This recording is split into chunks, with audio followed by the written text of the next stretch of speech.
Kakain ako ng puto bongbong. Kailangan ko itong kainin kasi mapapanis to.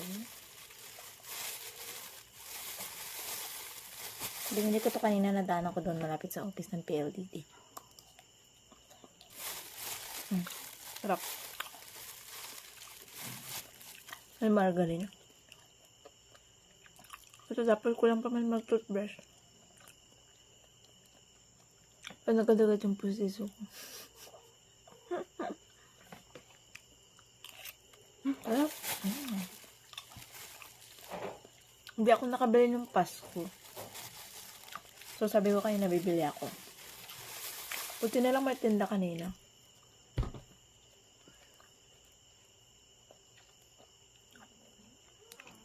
Medikit na pusiso ko eh.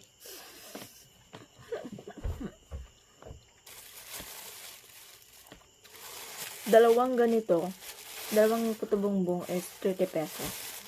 So, dalawa yung binili kong ganito. Ay, sorry.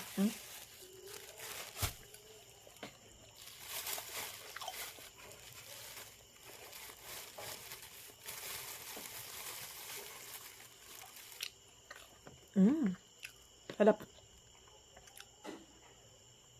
Pero mauubos ko.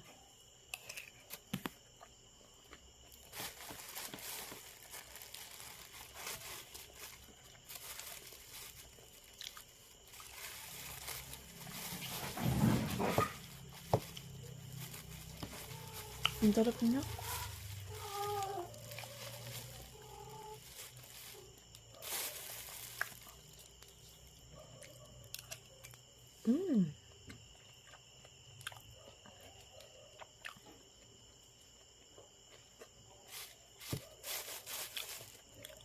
Anong oras na ba to? 10:18. So, nag-midnight snack ako. No? Puto bongbong.